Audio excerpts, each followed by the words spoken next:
Let's see if we can talk straight away now to Anglican Archbishop Thabo Makgoba, who opened the Sibanye Stillwater Marikana Memorial Lecture a little bit earlier with a prayer, as you've just heard, for the lives lost on that fateful day.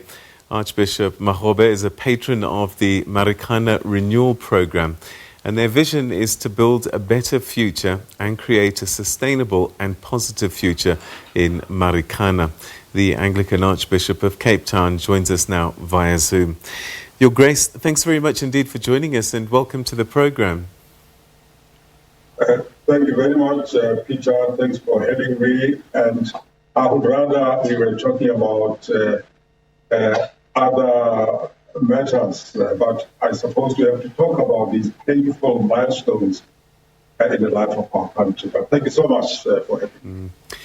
You described what happened at Marikana 9 years ago as leaving a deep scar on the psyche of our people in the country. I wonder if you could just reflect for a moment as you were thinking about today and yesterday and 9 years ago, your thoughts about where we are 9 years later. My thoughts of where we are 9 years later are really clouded by that fateful day, and by the memorial service we held in Marikana itself. Right from the beginning, I remember the pain of having two tents, one by the government and one by the people of Marikana, and intervening in my little homily in a very tense moment, saying that we are all South Africans, we should not revenge, let us pursue for that which make peace. And you're right, Peter, 9 years later, we are still a long way from attaining that peace. We are still a long way from attaining, as a number of people have said, peace with justice. And when I watched the memorial service, which was held in Midrand yesterday, juxtaposed with the great laying in Marikana itself, and when I recorded the reflections and the prayers for today, I'm still pained by the degree of division which was really instilled right at the beginning, where South Africans' lives have been lost, lives of workers have been lost. And as a cleric and as a pastor, I'm saying, what is the mirror that I can hold up to myself, up to labor, up to business, up to civil society, up to the media, and up to widows, that will make us say, never again should South Africa go through such a tragedy. And what can we learn having trod that very painful democratic process in which God's people were? I'm just wondering now, you are the patron of the Marikana Renewal program, and part of that journey is to try and find some healing and some peace. But throughout the last 2 days, when I've been hearing people debating and commenting, it seems that we're still as divided about this issue as we were 9 years ago. What do you think you'll be able to do with this renewal program? Peter, you're right, you're still as divided as 9 years ago. And what I'm hoping to do, not just a renewal program to say, but as a cleric in South Africa, as what I call a pastor to the nation, is to hold a moral space for the nation, for Sibanye, for the mining communities, the mining CEOs, the mining labor movement, for the widows, and for South Africans to say, what are the constitutional values, well, I'm a Catholic, what are the biblical values that we can all try to pursue together? And as I say, Peter, I don't underestimate the power of one, but equally I can't do everything alone. But pastors and prophetic voices are always there to say, hey, something is already here. What can we do together? And so that's what I'm hoping to do. Hold that moral space for South Africans to see and look at themselves and say, if we need through that space to say to the President, to take our country forward, we just need to say, I'm sorry. And if holding that space, talking to those that do the number crunching and the legal people, hey, pay all categories. I don't understand category 1, 2, 3, but pay all God's people. But as a cleric, equally to say, payment is enough, but payment will never replace the lives that were lost. What can we do extra as South Africans to ensure that we learn from Marikana? That's my idealism. That's my vision. So compensation is one thing, and accountability is another, and the MPA probably will do their work.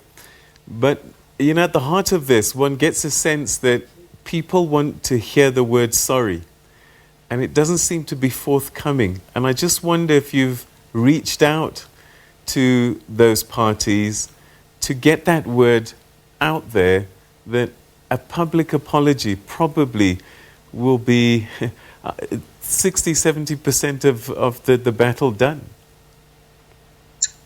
Peter, I agree with you. And sadly, the battle in Marikana was also a poor legacy of ideologies. And as a cleric, and sorry doesn't come cheap, but I want to take responsibility as a member of the South African populace to say, I'm sorry that as a cleric that happened. And my prayer is those that were involved, whether in government, whether it's the president, in his capacity, whether it is the mining fraternity, whether it is the unions, and as you say, sorry just takes off the weight of our shoulders. But I hope that sorry will not be just a flippant thing, because God's people have died there. That it will be followed, and that's what I'm talking about, peace with justice. It will really be followed by some symbolic processes of healing, of cleansing, of covenanting together South Africans to say, we will put certain indicators that when we're heading in this direction, this is what's going to happen. Unfortunately, if we don't reflect on Marikana, and we don't reflect on what happens in KZN and Phoenix, we are going to always be seeking for artificial I'm sorry, without going deep into what makes some of these sad massacres to happen. One gets a sense that this Marikana Renewal program is a Sibanye initiative. Is there not a danger that they are bringing you in perhaps to help their image because they're seen as one of the protagonists in this story? Perhaps let me place a context, Charles. I have 5 years ago really wrestling with what is happening within the mining community, like the issue of mine health and safety, and the issues of environmental degradation, poisoning of water, spinal cord severed miners. I've always had a a keen interest in mining. My father used to work in that area, and part of my academic formation was in mine health and safety. But 5 years ago, in response to the Vatican on mining and faith communities, and in response to the global Anglican Church on mining for the common good, I've been chairing an initiative here at Bishop's Court called Courageous Conversations, where the labor movement is represented. I mean, almost all of the unions are there, the CEOs are represented, and the faith group is represented, and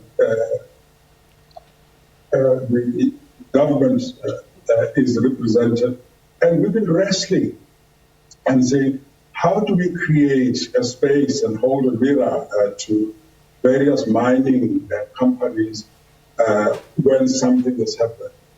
For example, when in Lily Mine people died, we came alongside, and I offered through the Bishop of Mpumalanga to be the mirror.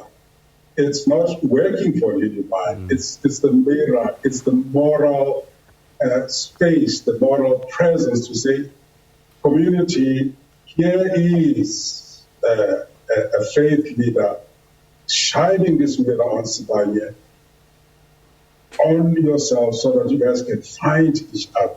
So this time around, it is Marikana and London, and it is shining the mirror on Sibanye and on the community to say, you can actually talk. I don't want to break confidence, but key antagonists have actually met within that space to resolve some of the challenges. So, Peter, I think the most important thing is how I use this space to get the Marikana trust, the Angu trust, to be able to fulfill the task that it has set for itself in terms of housing, monument, and apology. How do I hold that space to get Sibanye to actually realize the importance of not holding two memorial services but one? How do I hold that space to say to the Department of Mineral and Energy and others, please look at the compensations that are needed, or whoever does the compensation. So I see my role not as belonging to any of those quarters, but putting a mirror and zooming onto a particular entity to do the right things for the right reasons. I know that you probably can't tell us what the content of the conversations might have been, but have you had an opportunity to speak to the President? Because one suspects that his voice is going to be quite important in all of this. I think his voice is going to be very important in all of this, and I need to underscore what you are saying, but equally the voice of what I call delegated authority of Minister Mantashe is very important in all of this. All right, so it was significant then that Minister Mantashe was present at this memorial today, the first time in 9 years that government has been part of a memorial event such as this. I guess this perhaps is one step which is positive. It's a positive step, but I hope it will be done more often. And I hope that Mr. Mantashe will not only be at this Sibanye, but that the other community-based or based memorial, he will be present. And I hope we will stop talking in these dichotomies of Amku Memorial, Sibanye Memorial. We are South Africans, and most people have suffered. We need, if for whatever reasons we will have these two, we need to invite each other, we need to consult with each other, we need to do things together. I was listening to Advocate Thabo earlier on, and